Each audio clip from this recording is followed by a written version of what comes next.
Well, folks, enormous amount to get to on today's show. Wild controversy over a new refugee program for Afrikaners, white people, from South Africa. Plus, the latest on President Trump's Middle East trip and some good economic news. But first, a new trade deal with China, big changes on prescription drugs, a first look at House Republicans' tax cut legislation, and much more happening this week. The news is moving faster than ever. People have been telling us they can't make sense of it all. That's why we give you more of the Ben Shapiro Show. More facts, more analysis, more clarity. Same time every day in a new, longer format. So tune in at Spotify, Apple, YouTube, or wherever you get your podcast. Plus, this Friday night, Ben After Dark returns. And now it's not just a terrible segment. It's a full-blown disaster. That's right. We took a perfectly short, manageable late-night bit, and we turned it into a full-length show. Why? Because no one asked us to. And that felt like the right reason. Now, exclusively for Daily Wire Plus members, Ben After Dark delivers more of everything. More uncensored takes, more cultural chaos, more unvetted questions from celebrities who should know better, and more segments that probably should not exist. This week, we ask Ambassador to Israel Mike Huckabee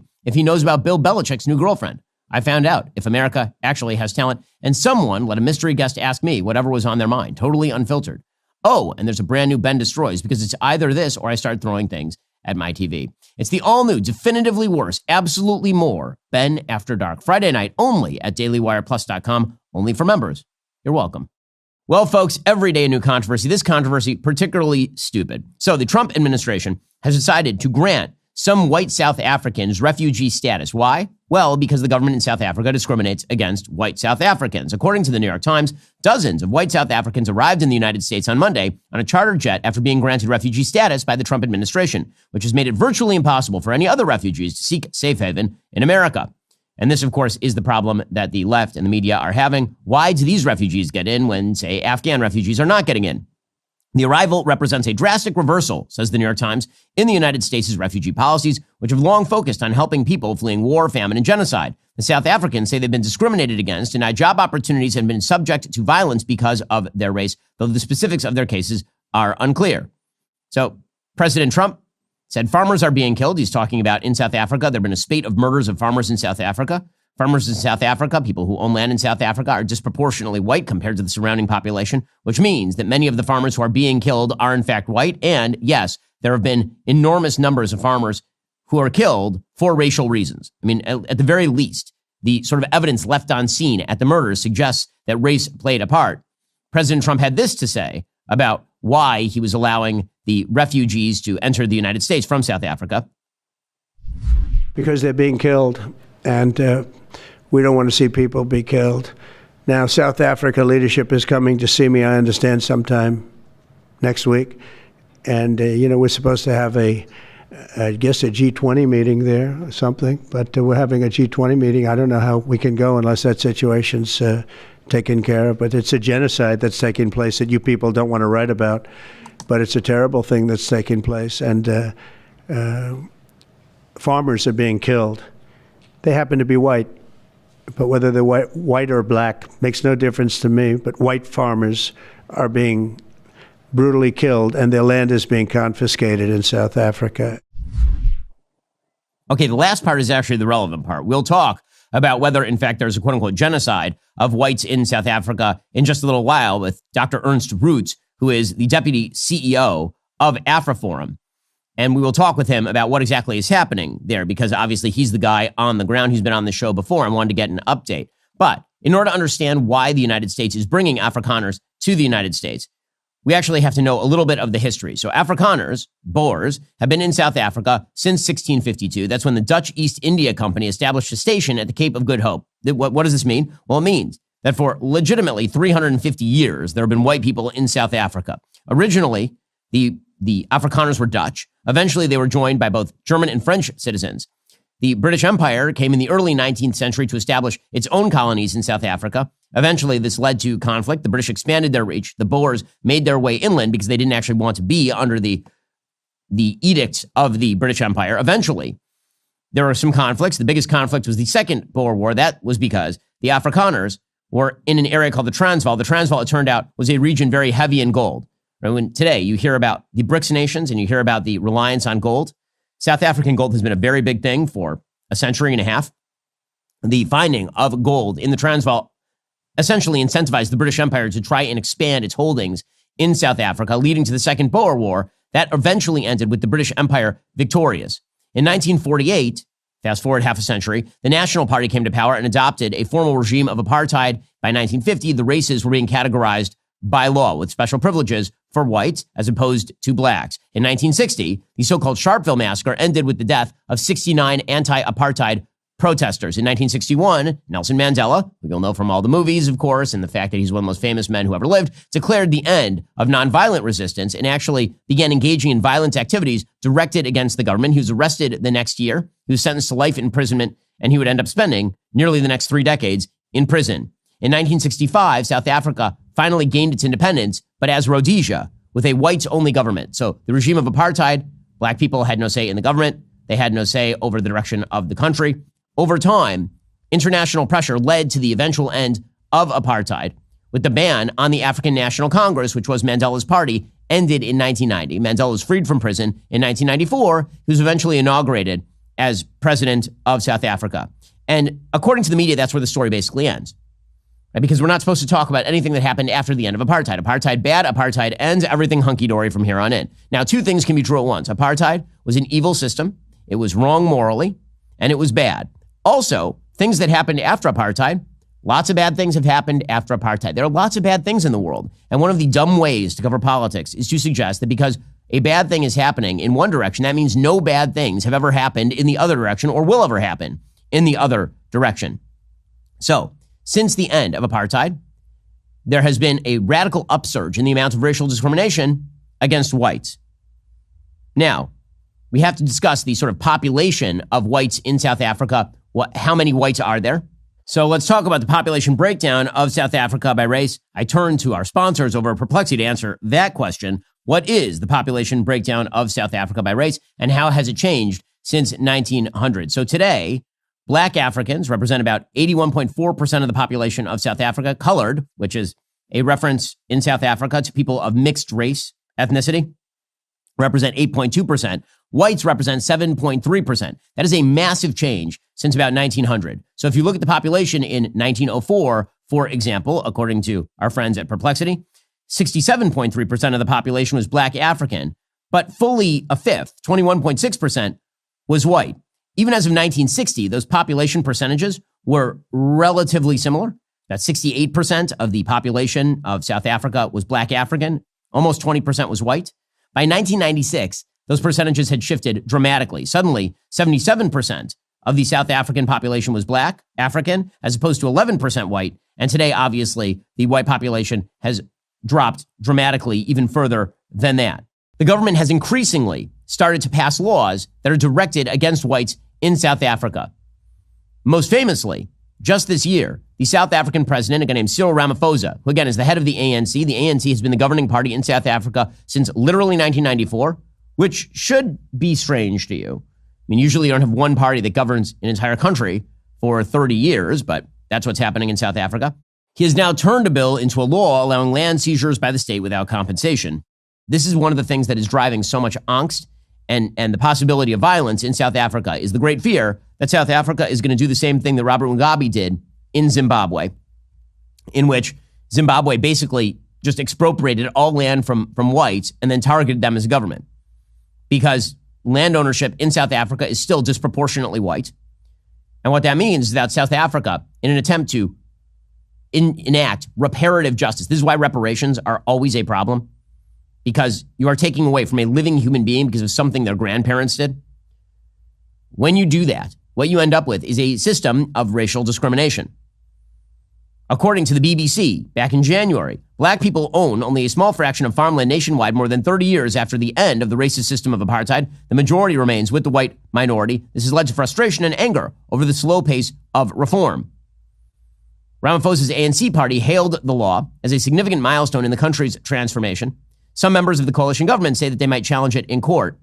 The law outlines how expropriation can be done and on what basis by the state, and replaces the pre-democratic Expropriation Act of 1975. Now, that Expropriation Act of 1975 put an obligation on the state to pay owners that it wanted to take land from, under the principle of willing seller, willing buyer. Now, it's basically just the state coming in and saying they will take your land and they can pay you zero, literally zero. The new laws allow for expropriation without compensation. What is the limitation? The government is only supposed to be able to do this in circumstances where it is, quote, just and equitable and in the public interest to do so, which means basically anytime the government wants. I mean, that is not a limitation at all. Just and equitable and in the public interest. Ramaphosa can simply say it's in the public interest to rejigger land ownership in South Africa. We are now taking all the land of white people in South Africa in response to South African apartheid. The pro-business Democratic Alliance, which is part of the current government, says it strongly opposes the law. It was consulting with its own lawyers, but they've not yet left the government. Okay, so this has been just one indicator of how bad things are getting for the white citizens of South Africa. Again, the sort of hunky-dory version of South African history says that everybody got together and gave a big group hug after the end of apartheid, and that is actually not what happened. The government has not done a particularly wonderful job of growing the economy, ending crime, or not discriminating against one entire class of its citizens. There are a lot of laws on the books in South Africa that were originally meant as quote-unquote reparations after apartheid. Those included the Employment Equity Act, which basically acts as affirmative action for employment. It says that the government is supposed to mandate that certain numbers of black people be included in particular job sectors. There's the broad-based Black Economic Empowerment Act that actually says that governments cannot give loans except if there is a certain level of black ownership, management, or employment. There's the Preferential Procurement Policy Framework Act that requires government entities to prefer suppliers that have high points ratings, again, based on the amount of black ownership or black employment. According to one source, as of October 2023, there are 141 acts of parliament in the statutes that were openly preferential based on race. Again, this is the great danger of these sort of racial reparations logic that you've seen people try to enforce in the United States too. This is what so much of Black Lives Matter was about. The idea was that America needed to enact its own system of racial preferences as a reparative to the sins of the past. And what you end up with is actual sins of the present in order to try and react to the sins of the past. In the immediate aftermath of apartheid, there's actually a slight decline in race-based law, but by the mid-90s, that had reversed dramatically. Now, as I say, the ruling ANC, the African National Congress, the party of Nelson Mandela, has been in charge of the country since 1994. They have never lost an election. In 2017, Jacob Zuma, the corrupt former president of the country from 2009 to 2018, adopted ANC policy that included, quote, fundamental change in the structures, systems, institutions, and patterns of ownership and control of the economy in favor of all South Africans, especially the poor. That's coded language for we're going to completely redo all the structures on a racialized basis. That policy included the expropriation of land bill that eventually became law on the basis of race. The ANC is a deeply corrupt party. Again, you don't have to be speaking about Mandela to talk about the ANC. The modern ANC is closely tied with the Chinese Communist Party. They receive money from it. They're also closely tied with Vladimir Putin's Russia. They are closely tied with Iran, which is, it's now suspected, probably bribed the country to initiate an international court of justice case against Israel just last year. The ANC has been losing electoral support over the years. It doesn't have a sheer majority in the legislature. It's in a national unity government with Democratic Alliance, which again opposes some of these things. But Democratic Alliance isn't standing up to the point that they can actually stop this agenda. Get to more on this in a moment. First, the American dream is under attack. Hardworking patriots like you are drowning in debt. That's exactly how creditors want it. They love trapping you with high interest rates, endless student loans, crushing mortgage payments. When you're broke, you're easier to control. Are you ready to fight back and take control of your financial future? That's where PDS Debt comes in. They've helped thousands of people break free from debt by understanding your unique financial situation and creating a personalized plan that actually works. There's no minimum credit score required. They're genuinely focused on helping you save more, pay off debt faster, and put money back where it belongs, in your pocket. What sets them apart? PDS Debt holds an A+ rating with the Better Business Bureau and boasts a 5-star rating on Trustpilot. Those aren't just numbers. They represent hundreds of thousands of real people who've escaped debt and reclaimed their financial freedom with PDS Debt's help. And I know a lot of people in my own life who have serious debt problems. It can wreck your life. I get it. You are 30 seconds away from being debt-free. Get your free debt assessment and find the best option for you right now at pdsdebt.com/Ben. That's pdsdebt.com/Ben. pdsdebt.com/Ben. Go check them out right now. Also, folks, when I started Daily Wire, it felt like I had to figure everything out with minimal help. Editorial guidelines, studio setup, production schedule, branding. It was overwhelming. New decisions were needed daily. Finding that one tool that simplifies everything when starting a business becomes a game changer and a lifesaver for millions of businesses. That tool is Shopify. Shopify is the commerce platform behind millions of businesses around the world and 10% of all e-commerce in the United States. We even use it for our own Daily Wire shop to make sure things are running smoothly and efficiently so you can get the goods. You might be asking, what if I can't design a website, or I'm worried people haven't heard of my brand? Not a problem. Shopify's got you covered from the start with beautiful, ready-to-go templates that match your brand style and helps you find your customers through easy-to-run email and social media campaigns. And if you need a hand with everyday tasks, their AI tools created specifically for commerce can help enhance product images, write descriptions, and more. Plus, their award-winning customer support is available 24/7 to share advice if you ever get stuck. Turn those dreams into and give them the best shot at success with Shopify. Sign up for your $1 per month trial and start selling today at shopify.com/Shapiro. Go to shopify.com/Shapiro. Shopify.com/Shapiro. And meanwhile, the outsider parties, people like Julius Malema. You've seen Julius Malema on X, particularly. He's the head of the EFF, which is a radical party in South Africa.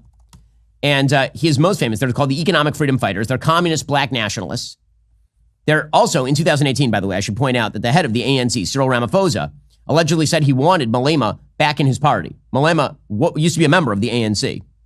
Here is a giant rally just a few years ago in which Julius Malema is leading an enormous crowd in chanting, "Kill the Boer, the farmer," which is, in fact, the language of genocide. If you're talking about just kill the Boers, that's no different than kill the blacks or kill the Jews. I mean, that is what it is. I mean, everyone who's attempting to read some sort of crypto message in there that somehow lets Julius Malema and the people who are chanting this off the hook, substitute any other race for Boers and tell me that this isn't genocidal language. It just is. To kill the mother, kill the poor, the farmer, kill the poor, the farmer. And he's holding his hands in the symbol of a gun. I mean, it's an entire stadium. Okay, so he seems like a delightful fellow, a bunch of communists who are shouting to kill the Boer, because never in the history of humanity have we ever seen communists attempt to exterminate an entire class of people. I mean, except for pretty much every communist regime everywhere. So yeah, you might see why South Africans who are white feel that they themselves are under threat. So why is it a big deal that Afrikaners are being granted refugee status to come to the United States? Well, the reason is because the left is utterly puzzled at the idea that white people can ever be refugees. Ever. And they're absolutely puzzled at the idea that has been expressed by, for example, the State Department Deputy Chris Landau, that Afrikaners might have an easier time assimilating in the United States than, say, Afghan refugees. Here's Chris Landau talking about this yesterday. That pause, of course, was subject from the very beginning to exceptions where it was determined that this would be in the interest of the United States. Some of the criteria are making sure that refugees did not pose any challenge to our national security and that they could be assimilated easily into our country. Okay, it's that last statement that the left is freaking out about. Why are Afrikaners? Why is it that they can assimilate easily to our country? Well, believe it or not, it isn't about the fact that they are white. They all speak English. They are by and large capitalists. They agree with fundamental constitutional rights, which are being violated in South Africa. Those would be the reasons. It has nothing to do with the color of their skin and everything to do with the ideas that they hold and the cultural hallmarks that they bear in common with the United States that may not hold true for example, Afghan refugees, where you literally have no idea what their ideas are. They don't speak English. There are a lot of things culturally they do not have in common with Americans, up to and including a belief in constitutional rights. So yes, I mean, are we going to just pretend that all potential immigrants to the United States have an equivalent level of assimilative capability? Is that what we're going to pretend now? That's obviously untrue. It's clearly untrue, but the left is going insane about this. So the New Republic put out an entire piece just enraged about this. Trump official says quiet part out loud on white Afrikaner refugees.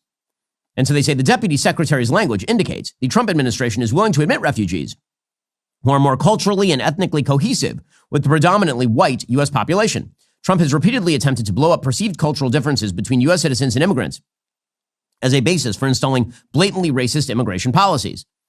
Well, again, I'm not sure why this is chiefly about ethnicity. I mean, President Trump explicitly said it was not about ethnicity. It does have to do with the fact that, for example, they speak English. And, for example, they believe in constitutional rights, like, for example, property rights and freedom of speech. That makes them much better candidates for assimilation than your sort of rando from the Middle East because they are coming from, again, a country where they have been attempting to preserve, in the same way that, for example, Cuban refugees who are coming to the United States because they hate communism are going to be more assimilatable than people who are coming from regimes with giant government services and they're coming here for the welfare. Like, we can't pretend that everyone is equally capable or interested in assimilation. That's silly. And by the way, it's not just President Trump who believes that. Keir Starmer, who's a full-scale leftist in the UK, put out a tweet yesterday, quote, "If you want to live in the UK, you should speak English. That's common sense. So we're raising English language requirements across every main immigration route." That's Keir Starmer. Is that the Labour Party? Does that mean that he's a brutal racist? How does this work exactly?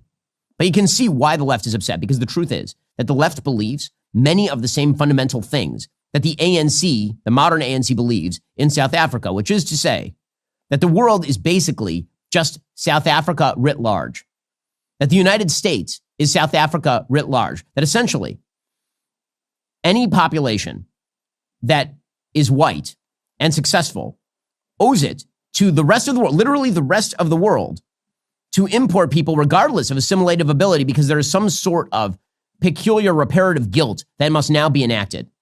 You can see that in much of the language that is being provoked and pushed forward by the left here. The Episcopal Church, by the way, has now withdrawn from its own working with the refugee program. They put out a statement saying, quote, "In light of our church's steadfast commitment to racial justice and reconciliation and our historic ties with the Anglican Church of Southern Africa, we are not able to take this step. Accordingly, we have determined that by the end of the federal fiscal year, we will conclude our refugee resettlement grant agreements with the U.S. federal government." So again, the idea is that if they're white people, then the Episcopal Church is out, which is an amazing statement. Why can't there be white refugees from a country that is clearly enacting racialist policies? Why is that? It's bizarre. Well, Yamisha Alcindor of MSNBC was doing the same routine, singing from the same hymnal. Here she was. So the Trump administration, they're saying that essentially these white South Africans assimilate better, and they're also not as much of a security risk. That's really causing a lot of people to be appalled, frankly. And I also should tell people that this violence that they're talking about that are dealing with these Afrikaners, I've been hearing from people that say there is violence in South Africa, but it's affecting everybody of every single race, Katie. Okay, so again, it's got a lot of people appalled, according to Yamisha Alcindor, to say that perhaps Afrikaners are going to be more easily to assimilate. So it has people appalled, according to Yamisha Alcindor of MSNBC, to say that it's easier to assimilate Afrikaners from South Africa than it would be to assimilate people from third world countries who have no history whatsoever of engagement with Anglo-American ideals, constitutional frameworks, property rights, or the language of English. Now, what's amazing about this is actually a widely held belief inside the Democratic Party. And it has been since the 60s. This sort of idea that America bears some sort of bizarre blood guilt for its success, that the West bears a blood guilt for its success against all sorts of peoples who are unsuccessful, and therefore owes an obligation to import people from all over the world from these countries that actually do not share a cultural history with the Anglo-American sphere. This, in fact, was one of the driving forces behind the shift in immigration in the United States. So here is a chart. This is a chart based on the Yearbook of Immigration Statistics and crafted by a woman named Talia Bronstein, showing the point of origin, the country of last residence for immigrants throughout American history. And of course, what you see here is that if you go back to the 19th century, predominantly you are seeing immigrants from Europe. You're seeing an enormous number of immigrants in, say, 1850 from the UK, an enormous number from Ireland, a huge number from Germany. Now, it's worth noting at the time that there were still major concerns in the United States about the assimilation of Germans and Irish. I mean, there was open anti-German and anti-Irish discrimination in the United States during this period. The Know Nothing Party, which was actually a rather large force in American politics, was created as a response to immigration largely from Ireland. I mean, Gangs of New York, the movie with Leonardo DiCaprio and Daniel Day-Lewis, is based specifically on this thing, based on anti-immigrant sentiment against what we would now call white people. So there's always been questions in the United States about how easy it is to assimilate people from various countries. And what does that mean for the people who are born in the United States? But what you see is a massive shift in the immigration status of the United States, in how immigration is done in the United States, beginning in about 1965. So all the way up until 1965, you see, first of all, enormous growth in the U.S. population via immigration, basically all the way up to the early 1920s. And most of that immigration, again, is from Europe. You're talking an enormous number from Austria-Hungary, from Ireland, from Italy now, from Russia, right? There's a shift toward Eastern and Southern Europe as opposed to Western Europe. But all those people, would now be considered quote unquote white. And there were serious considerations in American immigration history with regard to how do you assimilate, for example, Jewish immigrants from Russia. This is a major issue. And it led to some rather discriminatory policies at, say, country clubs, for example. Okay, so in the 1920s, there was a radical downshift in terms of immigration. That's what, on this chart, you can see a giant decline in immigration that stretches from about 1920 all the way until basically the end of World War II. And then, following World War II, in 1965, there was an immigration bill sponsored by Teddy Kennedy, the so-called Immigration and Nationality Act, and it radically shifted how immigration was done in the United States. You wonder why it used to be all European immigrants, and now it is almost no European immigrants. And the answer is because of Teddy Kennedy's 1965 Immigration and Nationality Act. So it used to be that the United States had a system of quotas, and those quotas were largely based on who can assimilate most easily. And so it preferenced people who were from, for example, Western Europe, and then it went to people who were from Eastern Europe, and then went to people who were from Africa or from Asia. And there were quotas based on country. In 1965, those quotas were completely exploded. And instead, it established a new preference system that was based on family reunification, chain migration. So if you got in, you got to bring your entire family. And it obliterated all sort of quota systems with regard to Europe. So the law set annual caps at the time, 170,000 visas for the Eastern Hemisphere, and a cap of 120,000 visas for the Western Hemisphere. Now, again, the Western Hemisphere would be South and Latin America. And you can see the predictable result, which is that over the course of time, you now see a massive uptick in the number of immigrants from Mexico, a huge number of immigrants from the Caribbean and other Americas like Latin America, Central America, huge uptick from Asia as well. European immigration basically plummets to almost zero. I mean, really, really, really down. And the question is, why exactly did Teddy Kennedy do this? And the answer is that Teddy Kennedy, like many members of the left, did believe in this idea of a sort of European guilt toward the rest of the world and an American guilt toward the rest of the world. And so what he said is that the existing quota system was fundamentally unfair and inconsistent with American values. And this is where you get the Democrats today saying that the sort of credo of Americanism is the Statue of Liberty, where we welcome your poor, your tired, your huddled masses yearning to be free. Right? That is how immigration needs to be done. As opposed to, you can come here, but there will be no welfare system to support you. And this is a huge difference, by the way, in the pre-World War II era in the United States versus the post-World War II era in the United States. The type of immigrants who are drawn to the United States change over time. America in 1900 basically had zero welfare system for people who were coming here. So when my great-great-grandparents got to the United States in the early 20th century, there was no welfare system, essentially. They came to the United States. They had to, by dint of necessity, learn English and assimilate. Because if they did not, they would not make enough money to survive. And so they assimilated. This is very common, by the way, in Jewish households in the early 20th century, is that they would come speaking Yiddish, and then they would tell their kids they were not allowed to speak Yiddish in the house so that their kids would learn to speak English with more alacrity and assimilate more quickly. And that is for both cultural reasons, you're leaving behind the old country, and also because the idea is that you need to assimilate to American culture. That's why you came, is to be part of the American dream, not to bring the European or Eastern European or Russian or Lithuanian dream to the United States. The American dream is a different thing. It's about upward mobility, assimilation to a commerce-driven culture that has at its basis Anglo-American law. Okay, after World War II, the growth of the American welfare state and the availability of that welfare changes the kinds of people who are coming to the United States, not in terms of race, but in terms of who's trying to get in. There's a difference between a job available sign in the window of a store and a free donuts sign in the window of a store.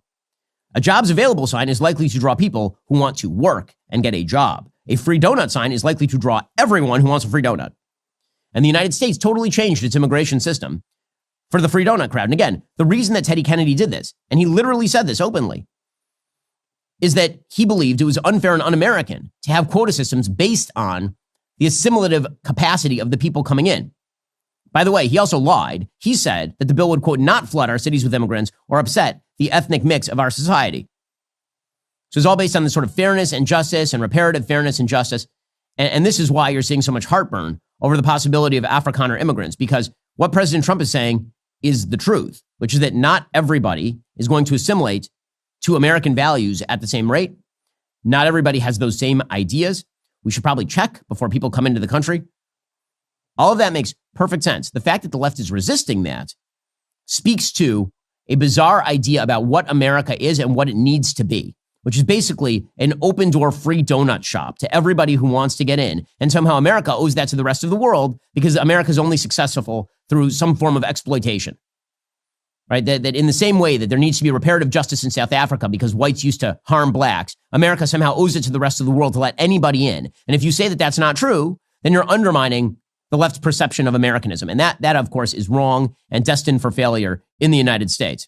We'll get to more on this in a moment. First, tax day may have passed, but for millions of Americans, the real trouble is just starting. If you missed the April 15th deadline or you still owe back taxes, the IRS is, in fact, ramping up enforcement. Every day you wait only makes things worse. With over 5,000 new tax liens filed daily and tools like property seizures, bank levies, wage garnishments, the IRS is applying pressure at levels we have not seen in years. Increased administrative scrutiny means collections are moving fast. The good news, there's still time for Tax Network USA to help.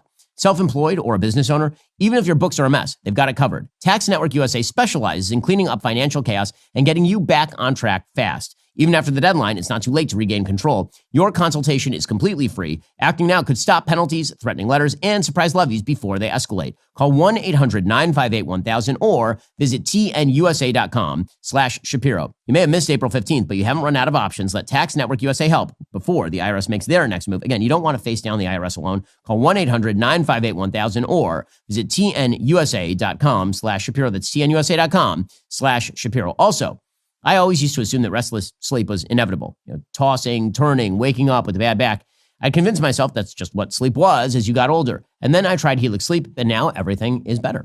It's truly been transformative for my sleep quality. I easily fall asleep in minutes, even when the news would be keeping me awake normally. What makes Helix different is they don't just sell you a random mattress. They actually match you with the perfect mattress for your body and sleep style. Whether you're a side sleeper, back sleeper, somewhere in between, they've got you covered. They make it so simple to get your best night's sleep every night. All you have to do is take their sleep quiz and get matched with a custom mattress based on your body type and sleep preferences.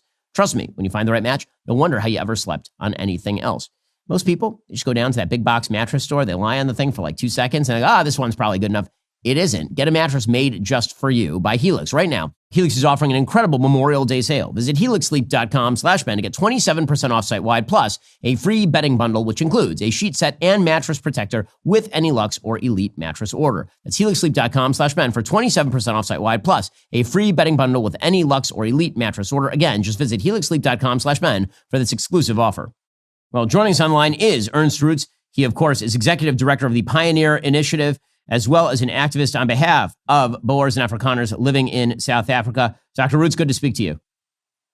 Ben, thank you very much for having me on the show. And thank you again also to the Daily Wire for being a voice of reason in crazy times.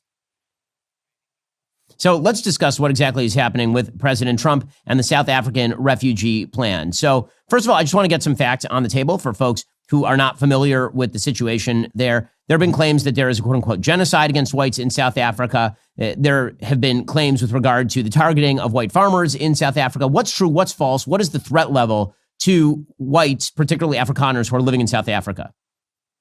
Thank you. I think that's a very important point. The term genocide has been used quite a lot lately. And it's a term that we have to be very careful in using because, of course, it's a technical term and it's a legal term. And it opens up a can of worms in terms of debating what a genocide really is and so forth.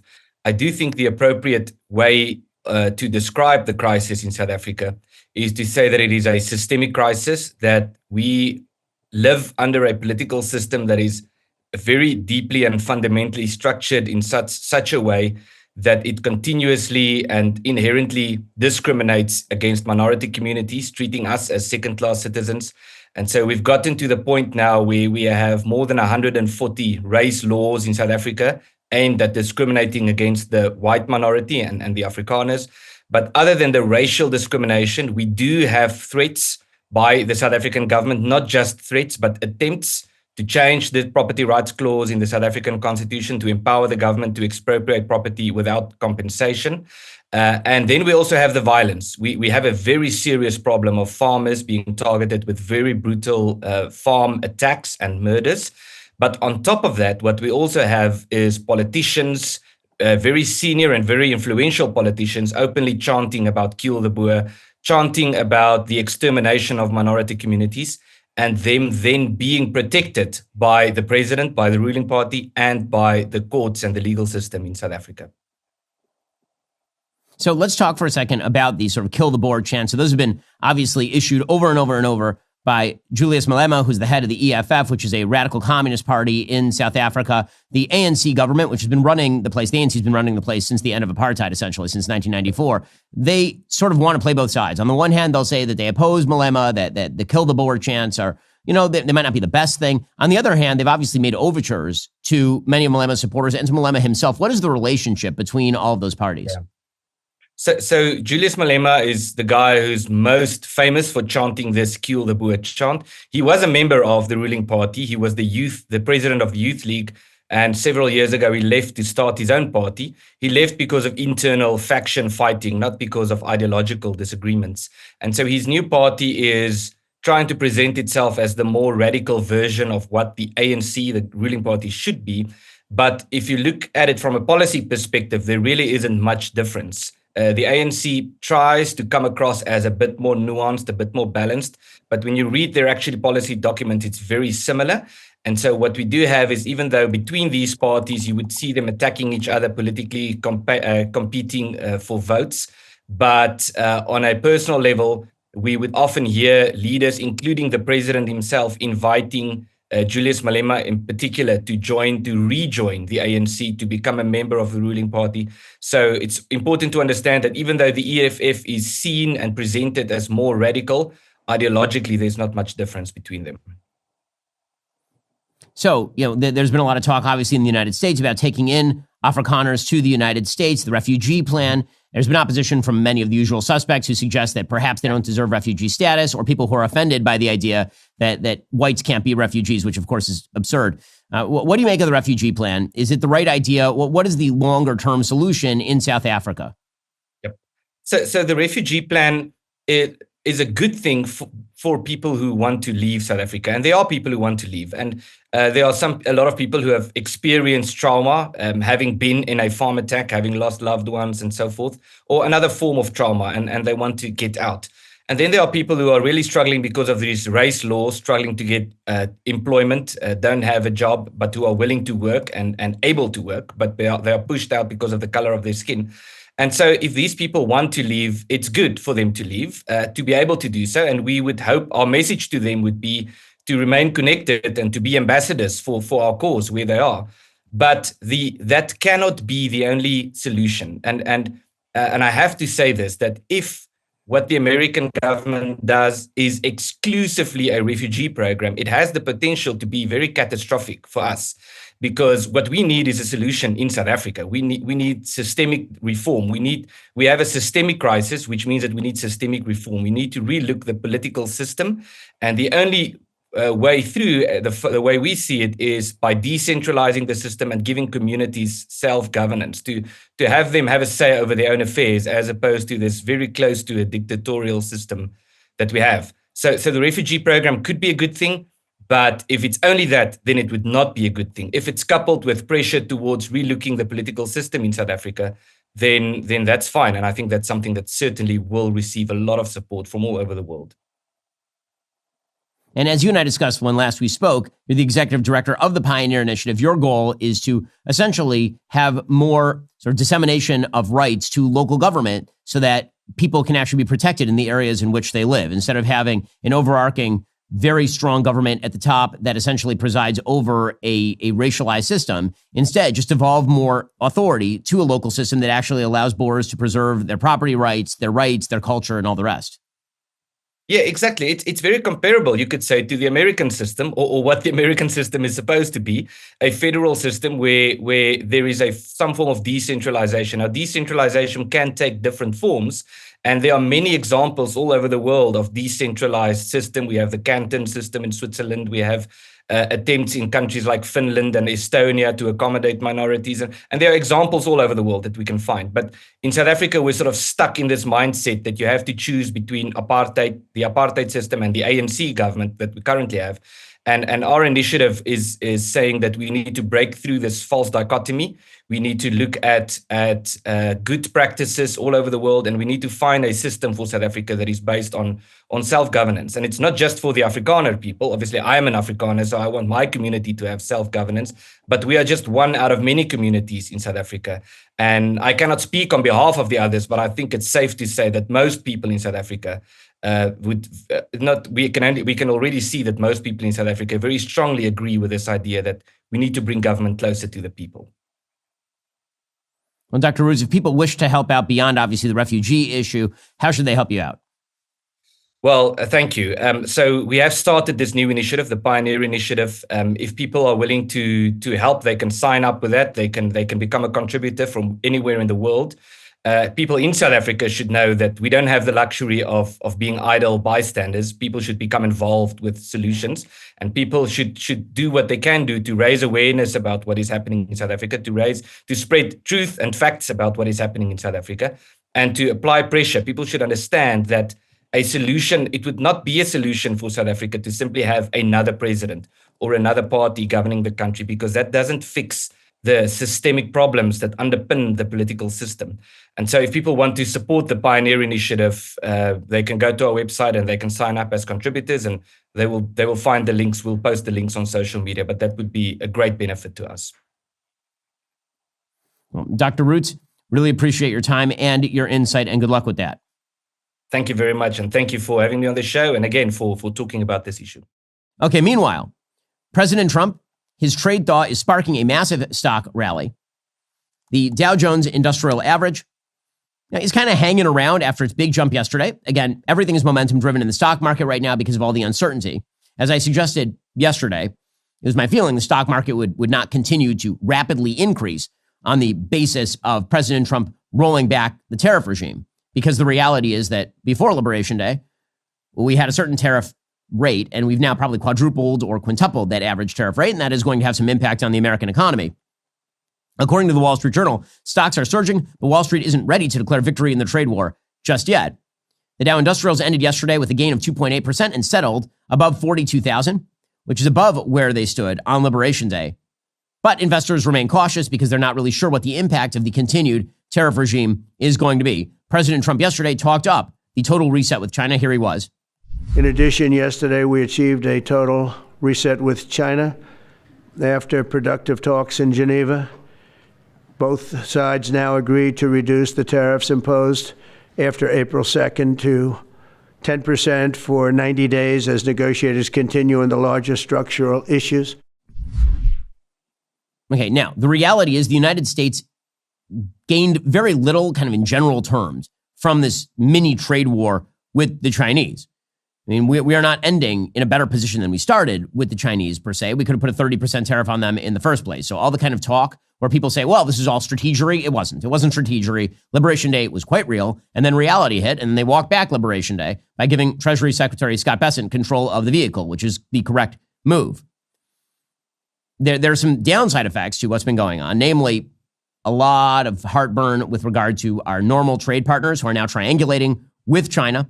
Also, Beijing now knows that if the United States threatens a thing, it is probably pretty easy to back the United States off that threat. If the idea is economic sanctions, if, for example, they blockade Taiwan, well, how long would that last? Unclear at the very least. And as far as where we currently stand, basically where we are now is a 10% global tariff and higher for China, probably 30% for China. There aren't these big substantial trade deals quite yet.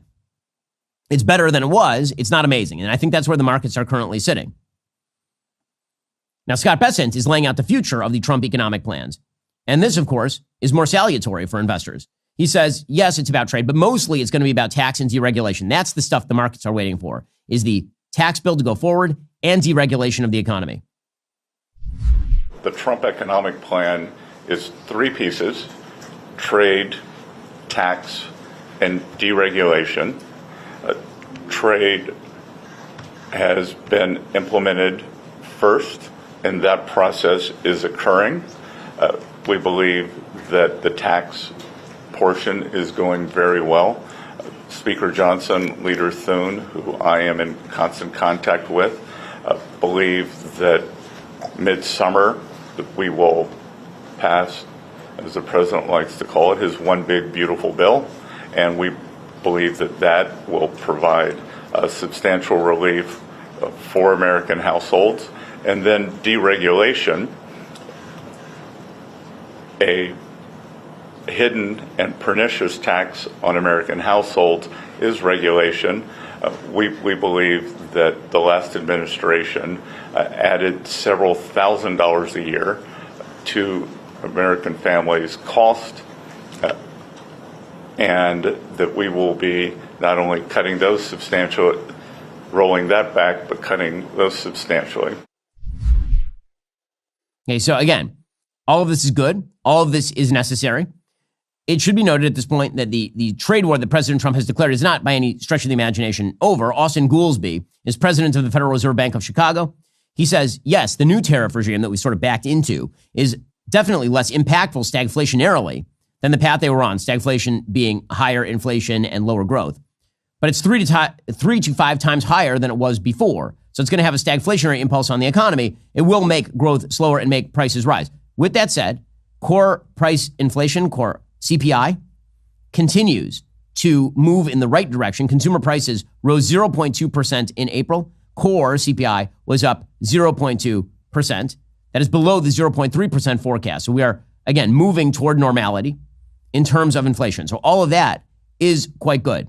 We'll get to more on this in a moment. First, don't mistake what I'm about to tell you for another injectable weight loss solution. This is entirely different. These impressive weight loss results come from a physician-developed dietary supplement called Lean. Lean was developed by medical and academic professionals as an alternative to GLP-1 medications, eliminating the need for injections. Research on the components in Lean demonstrates their ability to regulate glucose levels, significantly decrease hunger sensations, and enhance metabolism by utilizing fat stores as an energy source. Real people have seen real results and have shared their experience. Patty S. said, I finally found a weight loss product that works. I wanted to lose 20 pounds and Lean really curbs my appetite. Kelly F. said, amazing. I immediately noticed an energy boost and a healthy loss in weight. I would promote this product to anyone. One of my producers has been getting set up with Lean, told me he's excited to see the results. If you or someone you know is struggling to lose weight and a healthy diet and exercise don't seem to be doing enough for you, Lean is for you. Let's get you started with 20% off. Just use code BEN20 at takelean.com. That's code BEN20 at takelean.com. Again, takelean.com. Results vary. These statements have not been evaluated by the FDA, is not intended to diagnose, treat, cure, or prevent any disease, is not a substitute for care from a healthcare provider. All right, so how about that tax bill? So the latest on the tax bill is that Republicans are now, in fact, looking to raise the debt limit substantially, like a lot. The House has unveiled a plan to raise the debt limit by $4 trillion, according to The Hill. The proposal, which was included in legislative text unveiled by the House Ways and Means Committee on Monday, is in line with House instructions outlined in a blueprint adopted by congressional Republicans last month to kick off the process in order to push forward the big, beautiful tax bill. Including the debt ceiling in the broader bill, allows Republicans to avoid Democratic demands in exchange for their votes to raise the debt limit. So that also means they need to move faster because you actually have to push the debt ceiling in a faster timeline. You have to do it by July, essentially. Obviously, this is going to happen. Again, this idea that the Congress is ever going to get spending under control, let's just be real about this. They're really, really not. Unless they're willing to full-scale restructure entitlement programs, nothing is going to change about the debt trajectory of the United States. Anybody who's telling you differently is lying to you. It ain't going to be done through cutting, quote, waste, fraud, and abuse. That is not enough. What actually needs to happen is restructuring the entitlement programs. Meanwhile, House Republicans have released a highly anticipated plan, according to the New York Post, late on Sunday to slash roughly $900 billion in spending over the next decade. That is supposed to, quote unquote, pay for the tax cuts. How are they going to do this? By doing something they should be doing anyway, imposing work requirements on Medicaid. Now, this actually is a structural change that is good and useful. And Medicaid is a means-tested welfare program. An enormous number of people on Medicaid claim that they can't work when actually they probably can. The committee's main job has been to figure out what to do about Medicaid. That'd be the Energy and Commerce panel. They're supposed to come up with more than half of the $1.5 trillion in total cuts that House Republicans were eyeing for the legislation. So Medicaid, of course, is a means-tested welfare program that is directed at the poor. So what exactly are they proposing? Well, they're mandating an 80-hour per month work requirement on able-bodied adults aged 19 to 64 enrolled in the program. Volunteer work and school would count toward the requirement. First of all, it's insane we don't already have this. 80 hours per month? Per month? I mean, let's just chart that out, gang. That's 20 hours per week. That means that if you want to be eligible for Medicaid, then you have to work for 4 hours per weekday. 4 hours. And you can do it via volunteer work or by going to school also to be eligible for Medicaid. That does not seem like too big a push for me. Unless you're on full-scale disability, in which case you can show a disability and you'll still be eligible. Yeah, you should have to work like a little in order to get Medicaid. States that enrolled in the Affordable Care Act expansion of Medicaid would see a federal reimbursement rate drop from 90 to 80% if illegal immigrants are part of the program. So again, the goal there would be, why should the federal government pay for a state that is essentially taking care of illegal immigrants? Because then they're just passing that cost on to the federal government. Medicaid beneficiaries with incomes over the federal poverty line would have to pay up to $35 per medical service. And again, it's a means-tested welfare program, so that makes sense. It required eligibility checks on expanded Medicaid enrollees every 6 months, as opposed to annually. State Medicaid programs cannot reimburse healthcare providers like hospitals more than Medicare does, because then you're basically competing against yourself. So if the idea is that Medicare is paying for a reimbursement of a state hospital and Medicaid is coming in at a higher rate, then obviously that leads the hospitals to take Medicaid more than Medicare. It thrusts people onto Medicaid rather than Medicare. And that is not salutary.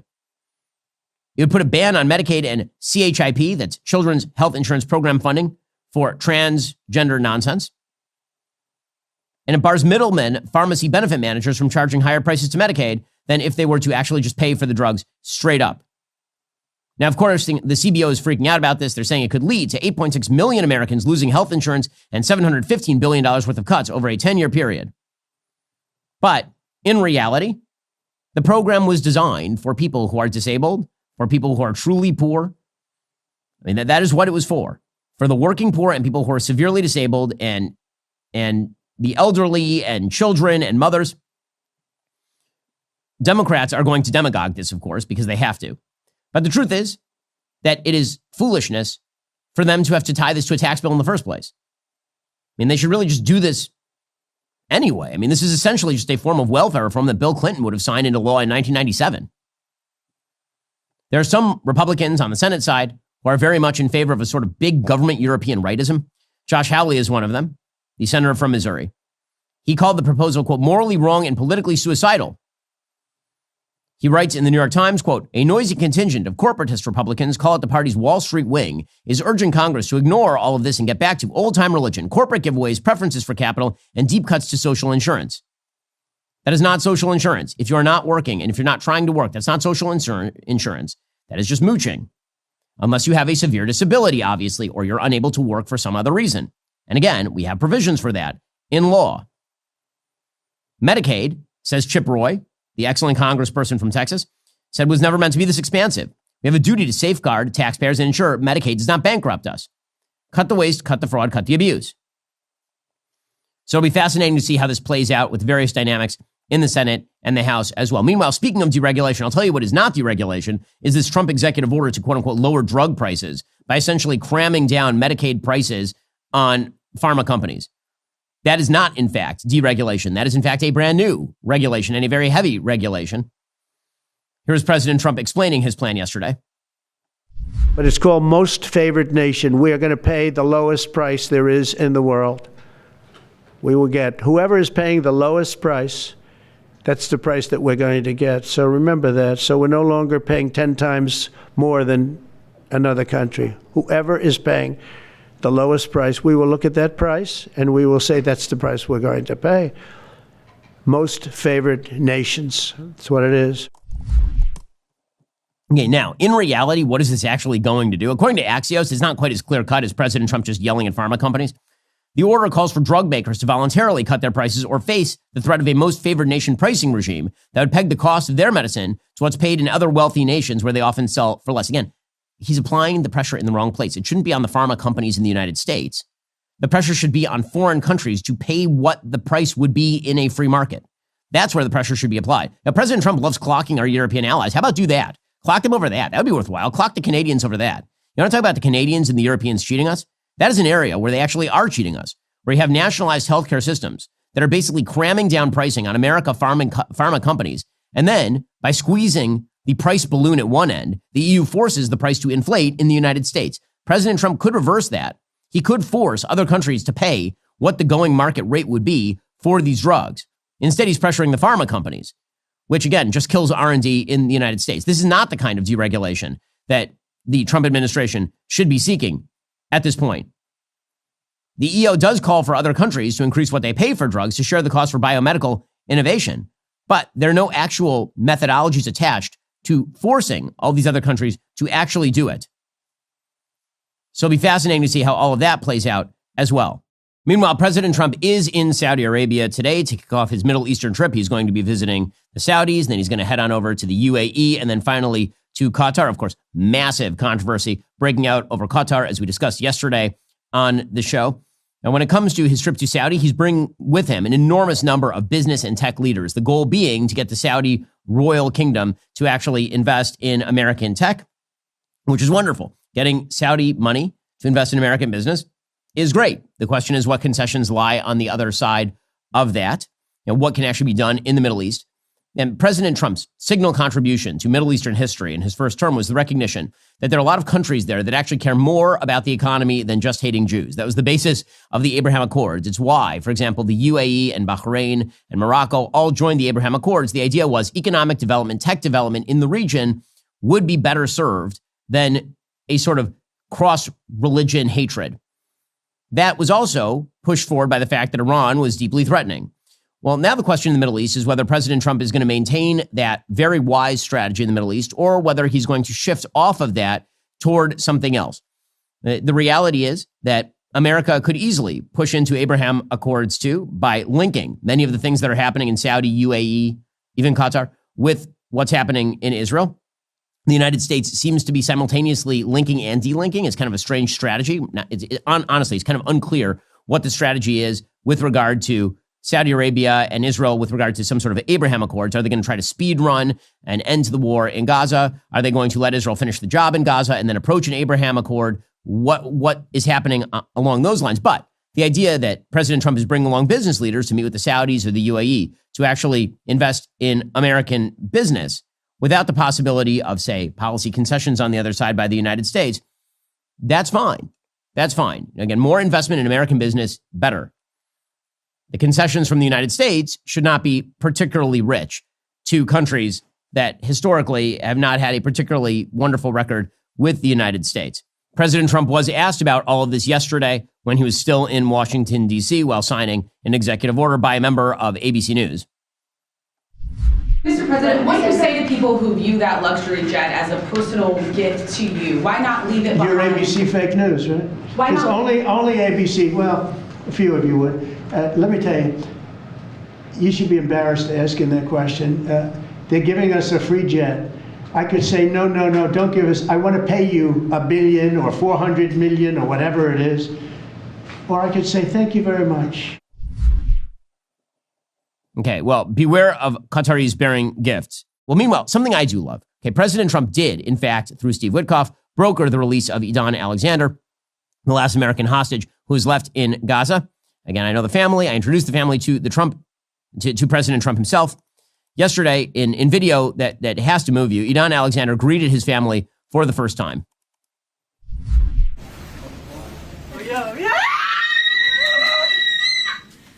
So that's his mom. I see big hugs for those who can't see. He was held in captivity for well over 500 days.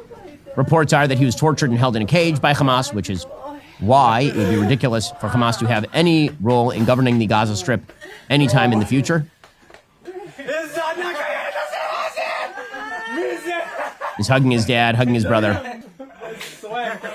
Idan Alexander, obviously extraordinarily grateful to President Trump, held up a sign for President Trump on his way back into Israel from the tunnels that Hamas was holding him in for well over a year, saying, thank you, President Trump, Am Yisrael Chai, meaning the nation of Israel lives. And he was a member of the Golani Brigade, so he has a saying there in favor of the Golani Brigade. Again, thanks to President Trump, and yes, thanks to Steve Witkoff, who I've criticized a lot on this program. I think deservedly so, and we'll see what deals Steve Witkoff tries to cut off the back of all of this. With that said, big credit for freeing Idan Alexander, obviously. Now, meanwhile, again, the relationship with Qatar continues to be a problem. The Palestinian Authority obviously is now working in coordination with Qatar, which is a bad thing. The Palestinian Authority is slightly better than Hamas. I say slightly because the Fatah wing of the Palestinian Authority is in fact a terror group. And the Palestinian Authority still has on its books pay for slay, meaning that if you kill a Jew in Israel in a terror attack, the Palestinian Authority will pay your pension. And the Palestinian Authority had a ban on Al Jazeera because Qatar was so radical that it was sponsoring Al Jazeera in order to push pro-Hamas propaganda, and the Palestinian Authority didn't like that. Well, now, as the days of Hamas seem to be waning, now the Palestinian Authority is warming up to Qatar, according to the New York Times. The Palestinian Authority said late Monday it would lift a ban on Al Jazeera in the West Bank that it put into effect after accusing the outlet of inciting sedition and interfering in internal Palestinian affairs. So I think this may be the prelude to a sort of rapprochement between Qatar and Palestinian Authority to use the Palestinian Authority as the new tool to attack Israel, which, of course, the Palestinian Authority historically was. Well, joining me on the line is Doron Spielman. Born and educated in the United States, he moved to Israel in 2000. He serves as international spokesperson in the IDF reserves with the rank of major, and he is also working to transform the City of David, which is an amazing site, full disclosure, I'm a donor, into one of the world's most significant archaeological and historical sites. And one of the reasons I donate to City of David is because of the archaeological work they are doing, which is truly incredible. He has a brand new book titled When the Stones Speak, the remarkable discovery of the City of David and what Israel's enemies don't want you to know. Doron, thanks so much for taking the time. Really appreciate it. Nice to see you, Ben. Thanks for having me. So, why don't we actually start on current events? Obviously, a lot going on in the Middle East. We've seen the release of the last American hostage by Hamas. A lot of discussion about what's going to happen next in the Gaza Strip. There are some people who are suggesting that Hamas should be allowed to remain in some sort of governance structure in the Gaza Strip. Seems like a lot of confusion on all sides. What do you make of it? I think it's insane. I think we actually need to zoom out. If we look at this, let's say 20 years from now, a 2-year period, Hamas goes over the border. They massacre 1,200 civilians. They take 250 hostages. They let some of the hostages go, and now they're back in power in the Gaza Strip. I mean, there is rarely been an example in world history. Can we imagine doing this with Al-Qaeda, where a terror group is then going to be encouraged to take hostages? It's an absurdity. It makes absolutely no sense. And the army today, I was in the Gaza border just a few days ago. The soldiers are committed to finishing this job. The state of Israel, even though our hearts torn over the hostages, is committing to finish this job. And the military plan that was put forth now is a plan that says we will hold territory as opposed to doing strike, moving in and out, and we will push Hamas to the limit. This is the opportunity to finish them off. Giving them any type of state is a historical blunder and would not serve U.S. interests either. I mean, basically, it's supporting an enemy that denies Israel, denies Jewish faith, denies the foundations of America. Well, that gets to the topic of your book, When the Stones Speak, which is about the sort of archaeological history of the land of Israel and the attempt by the Palestinian Authority and much of the Arab world to deny the connection between Judeo-Christian heritage and the land of Israel. So why don't you talk a little about what City of David is for people who don't know?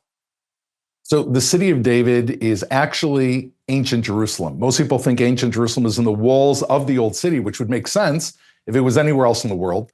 However, Queen Victoria sent an explorer to find the Ark of the Covenant 150 years ago, and he didn't find it or anything biblical in the old city walls. So one day he leaves the old city walls and finds a spring of water, walks through a cave, and finds a shaft. And when he climbs up, he uncovers an entire ancient city beneath the ground. After a short period of time, he realizes, wow, the ancient city of Jerusalem from the Bible, the city of King David, is actually outside the old city walls. And that is the site that I spent over 21 years excavating. And today, if you want to walk around with the Bible and pull stuff out of the ground and match the pages of the Bible, that's the City of David. It is essentially, it is the foundation of Jewish, Christian, and American faith. And every time we find something, Ben, it sends out shockwaves. One part of the world cheers when we find a name that matches from the book of Jeremiah. However, another part of the world, the part of the world you just mentioned, the Palestinian Authority, Hamas, the Muslim Brotherhood that have been denying Israel's history as part of this campaign, they then circle the site and say, that's something we have to stop. And that's what the City of David's been facing. Yeah, I think that one of the things that's so fascinating about your book, When the Stones Speak, and about this entire controversy is if you really want to understand what happened on October 7th, you have to understand that it is not a territorial issue. It is really, in its essence, a historical issue in which you have one party that basically denies the historicity of the entire Bible, suggests that everything that is Jewish related or Christian related in Jerusalem is an overt falsehood, and that is why the land ought to belong to the Palestinian Authority or to the Muslim Brotherhood or to whomever. I mean, the stuff that you're uncovering, the reason it's controversial is specifically because it connects the history of Jerusalem to an ancient past that predates Islam by several thousand years. That's why they call it, right, Ben, the Al-Aqsa flood. They didn't call it the Gaza war. They didn't call it the war to take over southern Israel. Al-Aqsa is the Temple Mount, right? So I stood on October 8th in the southern border in massive wreckage, hundreds of cars. I describe it in When the Stones Speak, that had just been obliterated and the smoke was still coming out of them. And I opened up the door, I could see the driver's registrations there. And I looked around, I said, this is a flood, but they're not calling it Southern Israel flood. Their whole intention, it goes back to Al-Aqsa, to the foundations of Jewish belief. And they have spent decades, and we saw this in the city of David, denying the foundations of Jewish belief. Every time we found something, they would claim it was a Zionist plot. And to the point at which we found this incredible road, which you've been on, this pilgrimage road that stretches all the way up to the temple. It's the most miraculous thing ever. And they threatened not the Jewish workers, they threatened our Arab workers until the Arab workers quit. And when that didn't work, they tried to assassinate the head of the city of David. And when that didn't work, they took us to court. They even enlisted the State Department in the Obama presidency, all because they realized that when we uncover this foundation, it bashes and obliterates this entire Palestinian narrative out of the water. And as you talked about so eloquently, this is now spilled over into American campuses. I mean, this is the battle in Israel and in the United States. I mean, it truly is kind of incredible that you actually have an entire group of people who deny that the Temple Mount has anything to do with the temple, which is truly, I mean, it beggars the imagination to make that argument, but that argument is constantly made, which is why, if you're wondering why they care about a pilgrimage road, so there's a giant road that people at City of David have uncovered that goes from the Siloam Pool, which is a place where people used to essentially cleanse themselves before going to the temple, and then they would walk up like 2/3 of a mile from the Siloam Pool all the way up to the Temple Mount. And you guys have actually uncovered this gigantic staircase that goes all the way from the bottom of the City of David up through. And in order to preserve Arab housing and shore it up, actually, you built this entire extraordinarily expensive tunnel. In the United States, we would just declare eminent domain, blow up whatever was on top, and then uncover the staircase.